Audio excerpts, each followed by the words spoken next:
It has been said that if there is ever to be such a thing as a true universal language, it will most likely be expressed in the realms of mathematics, geometry, energy patterns, and frequency. Could it be that this language, or at least the foundation of it, already exists here on Earth? Is it possible that over the course of thousands of years, we have been somehow guided in the process of creating this new form of communication? And if so, what type of information will be conveyed through it that could not be expressed any other way? In the search for answers, we must be prepared to trek through both time and space, to open our eyes and minds wide enough to notice compelling coincidences, and to stand back far enough to see if the building blocks of some kind of mathematical, spatial, frequency-based language emerge. But before we begin our journey, we will pause here in the present day to notice some of the ways that we measure and tabulate the world around us. This is an important step, for how we count and measure things can be as revealing as why we count them. First, we will take a look at the way we measure time. For all practical purposes, the smallest unit is 1 second, and we all know it takes 60 seconds to make a minute, and then 60 of these minutes to make an hour. This hour, of course, is the unit by which we divide our days, and these days become months, years, decades, centuries, and so on. Speaking of 60, let's take a moment to notice that all geometry, whether it is 2 or 3 dimensional, is also derived from base 60 mathematics that provide the foundation for a 360-degree circle, which in turn provides us with all the angles and formulas for creating virtually every shape known to humankind. Now let's look at how many cultures from all over the world have chosen to count and group things. Right away, we see that we have been attracted to the number 12. 12 eggs in a dozen, 12 months in a year, 12 inches in a foot, 12 signs of the zodiac. Strangely, whether it's tallying disciples or mythical gods, the number 12 appears often in the telling of our greatest stories about ourselves. And what about distance? Your local town might be measured in meters or other units, but when we talk about measuring our planet, the standards we all use revert back to base 60 units of miles, minutes, or geometrical degrees. Are you noticing the pattern here? We seem to be encountering a lot of 12s and 60s. Are they related? And if so, how? To answer that piece of the puzzle, we must travel roughly 5,000 years back in time to visit the ancient Sumerian culture of Mesopotamia, for here is where our 1260-based math comes from. This counting system, which was invented by the same people who produced the world's first written language, involved counting the knuckles of the 4 long fingers on one hand and then multiplying them by all 5 digits on the other hand. If you do this, you will get a maximum number of 12 knuckles times 5 fingers, which of course totals 60. How these cosmic jumps in language and mathematics occurred so suddenly is open to debate. But it is interesting to note that the ancient Sumerians themselves wrote about being given this information by sky god visitors they called the Anunnaki. Who and what the Anunnaki were is a hotly contested subject, but one thing that cannot be denied is the fact that over 5,000 years ago, a mathematical system was born that incredibly still serves us today. So now that we have our various units of measurement, all based on the Sumerian 1260 counting system, let's jump forward to a few pivotal moments in history and see what other numbers, patterns, and synchronicities appear. In the 6th century BC, on the Greek island of Samos, the famed mathematician Pythagoras led a school of thought that married philosophy, mathematics, music, and of course geometry. And while Pythagoras did not discover advanced geometry, he did apply it in new ways, especially to music. For instance, he noticed that when a tauten string was plucked, it would create a tone. And when that string was divided in half, it would make the same tone only twice as high in pitch. Pythagoras then came up with numerical ratios based on harmonic fifths, and this led to the creation of the musical scale found at the root of most modern music. It is important to note that according to Pythagoras, all musical notes were found by using mathematics, and as such were given number values according to their placement in a kind of master grid. For instance, by using fifths beginning from note number 1, he was eventually guided to note 27. And to find the same note twice as high in pitch, he simply kept doubling it to 54, 108, 216, 432, and so on up the scale. If you've ever heard of Pythagorean tuning, you know that the number 432 is quite important. To Pythagoras himself, it probably wouldn't have stood out more than any other in his numerical grid. But in our quest to find a universal language based on mathematics and frequency, this particular note represents a significant piece of coincidental evidence. You see, many ancient musical instruments, from Tibetan bowls to Native American flutes, happen to produce the same tone, a tone that vibrates at 432 cycles per second. That's compelling, but even more intriguing is the fact that Pythagoras was not calculating vibration cycles to find tone 432. It just happens to be the same number. What's more, for decades, most modern musical instruments were also tuned to this same fourth octave A, with a value of 432 cycles. How could this be? Who chose this particular note as the keystone for instrument tuning, and more importantly, why? Here is where a deeper mystery begins to emerge, and to explore it we will need to go back to Pythagoras' other passion, geometry. It is not an exaggeration to say that to Pythagoras and his disciples, geometry and math held a key to the nature of all life everywhere, and maybe it does. Let's look at the first four geometric shapes, the circle, triangle, square, and pentagon. In each of them are angles of degrees that, when added together, always total a specific number relative to that particular shape. For instance, if we take a triangle, the sum total of all three interior angles is always 180. For both the square and circle, it is 360. For a pentagon, it is 540. Now at this moment, let's step back and look at these numbers in a different way, as there seems to be something about them that reaches beyond a simple sum of angles. Did you notice that they happen to be in the same numerical neighborhood as tone 432? What's more, they all add up to 9, just like 432. As an experiment, let's take a look at the numbers found in basic geometric shapes, then apply those numbers as vibration cycles to hear the tones they produce. First, let's listen to what the 180 total degrees contained in a triangle sound like.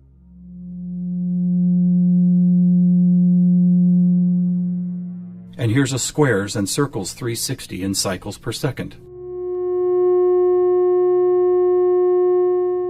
A perfect octave up from the triangle. What about the pentagon at 540?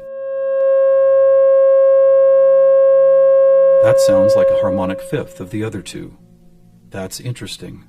What are these tones? They are F sharp and its perfect harmonic fifth of C sharp. Let's keep going. What does a hexagon 720 sound like? Another F sharp. Here's a seven-sided septagon, which totals 900. This is an A sharp, which happens to be the note required to complete an F sharp major chord in perfect three-part harmony.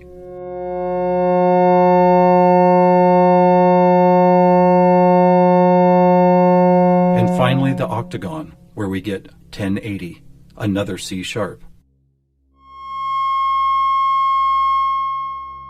Suddenly, geometry is expressed by tones, and these tones just happen to create the most beautiful form of music, a perfect three-part major chord in the key of F sharp.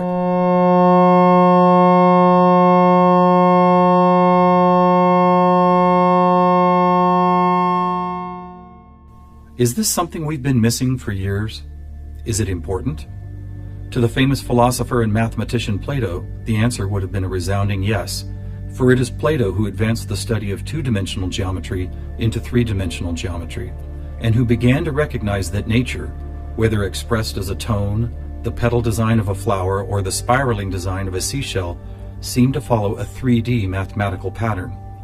In fact, it became an obsession of Plato to try and find the simplest three-dimensional geometric shapes, and his quest ultimately revealed what we now call the Platonic solids. In essence, these forms represent the most elemental construction blocks found both in human-made and natural forms. So let's see if and how they fit into our geometry tone grid. First, there is the tetrahedron, or a three-sided pyramid comprised of four interlocking triangles.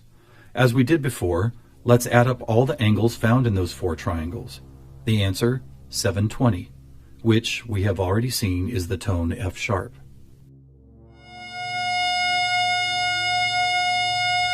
Next we have the cube, whose six 360-degree squares totals 2160. What does it sound like?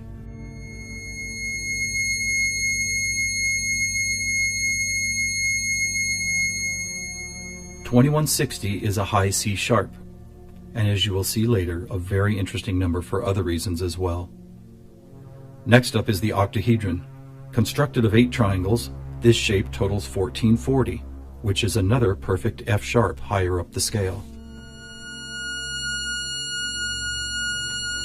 The icosahedron is made up of 20 triangles, so the total number of degrees is 3600. As a tone, 3600 vibration cycles create the A sharp needed to complete yet another F sharp major chord that sounds like this.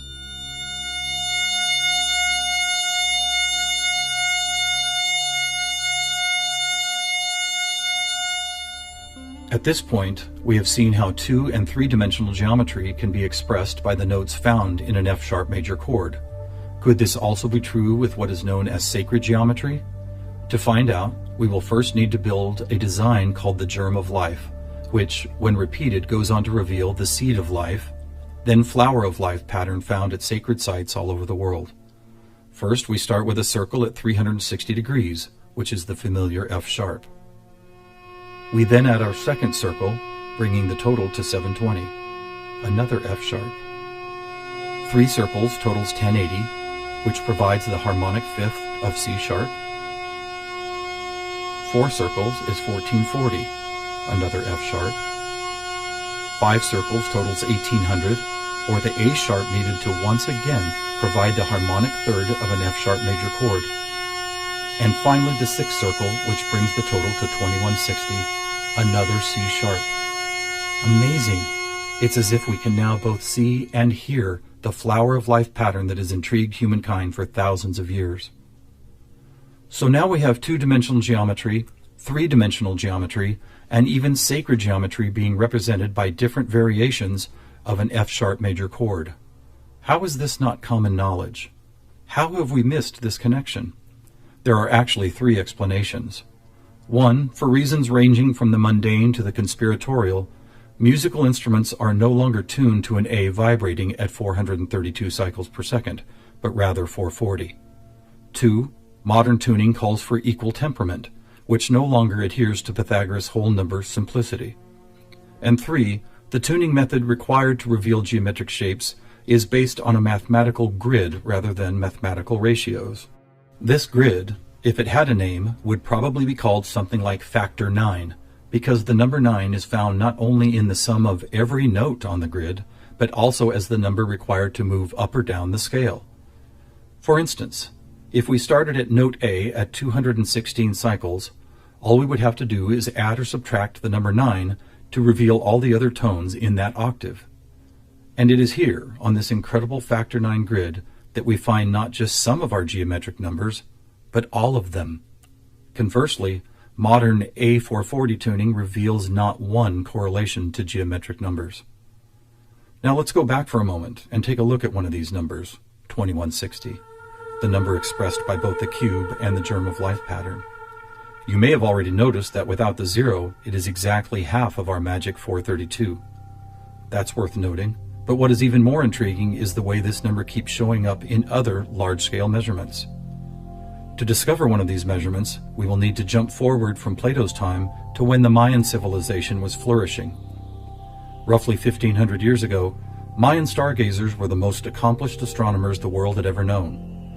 Their concept of cyclical time led to many incredible discoveries. The accurate length of a year, the exact dates of seasonal changes, even the moments when solar and lunar eclipses would occur. But their most amazing discovery was of something known as the precession of the equinox, which makes note of a very slow wobble of Earth's axis.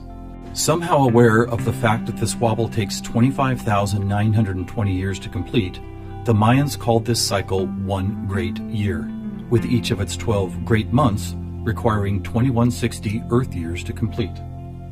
And what about this? Did you know that the diameter of our moon, when measured in miles, also happens to total, you guessed it, 2160?